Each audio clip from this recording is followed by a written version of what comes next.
Before you can even begin to drive traffic, you first need to figure out what niche market you're going to target with your internet-based business.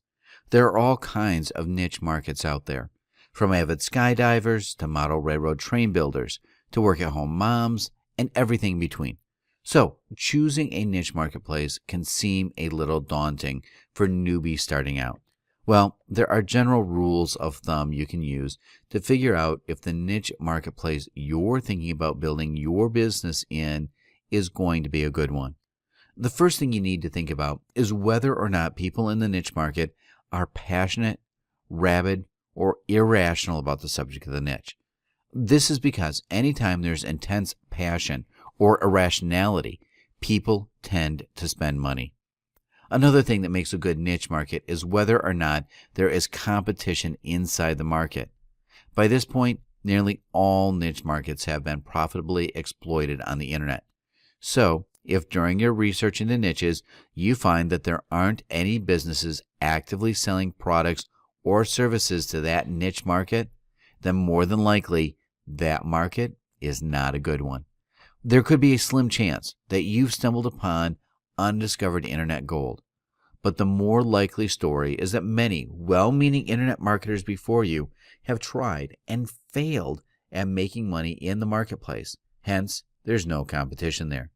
So even though it may seem contrary to common business sense, you want to go into a market where there is competition. Competition means that there are consumers in that niche market spending money. The more competition there is, usually the more consumers there are spending money in the market. So, usually, a more competitive niche market is profitable than one that has little to no competition, simply because as long as you have the ability to compete, you can make money. In fact, you'll find that you often make more money in a highly competitive market with a mediocre effort than you would in a market with very little competition.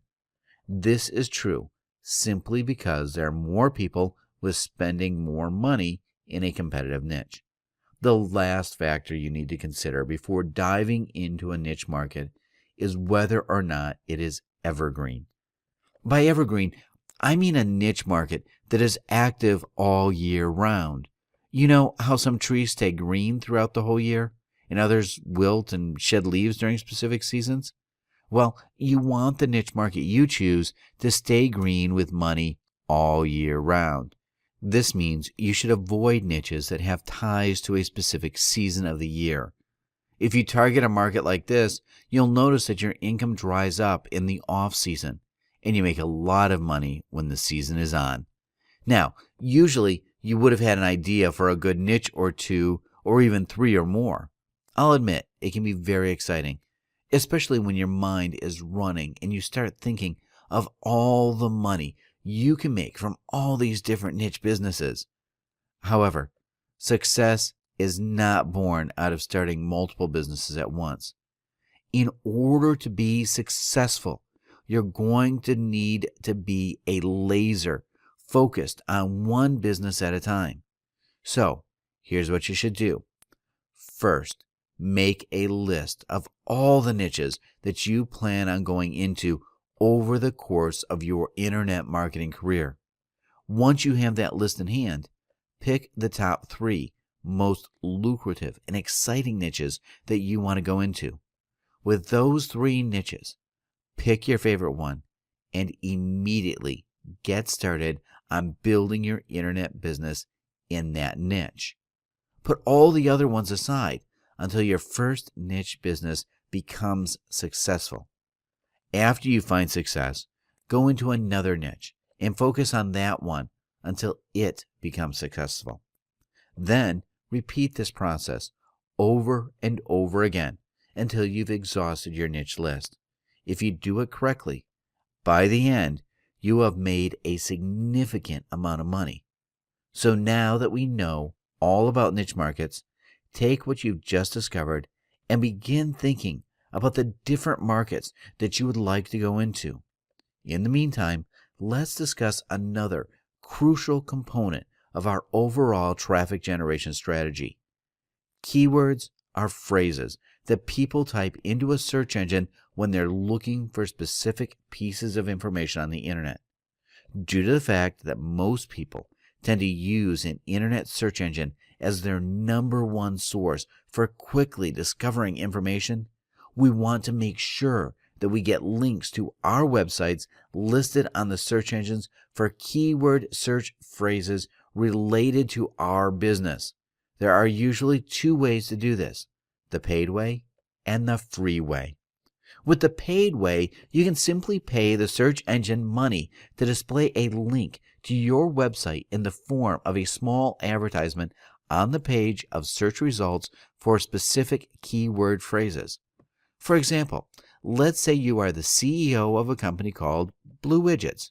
You can pay for a link to your website and have it show up every time someone types in Blue Widgets.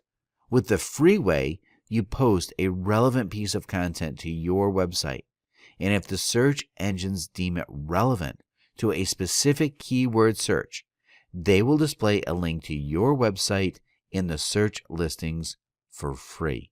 So, making another example, as the CEO of Blue Widgets, you can post an in-depth guide to the entire Blue Widget industry on your company's website as a blog post. Then, over time, the search engines will use special in-house software they have called algorithms to compare and rank your content in relation to everyone else who has content about Blue Widgets on the internet. If your content is good, in addition to several other factors, the search engines will place a link to your website on the first page of the search results for the term Blue Widgets, and you'll get lots of visitors to your website. Without knowing the exact phrases people are using on the search engines in the form of keyword search phrases, you're going to miss out on what kind of traffic for your business. Now that you understand these two basic yet crucial fundamentals of traffic generation in internet marketing, let's move on to how to select the right offer.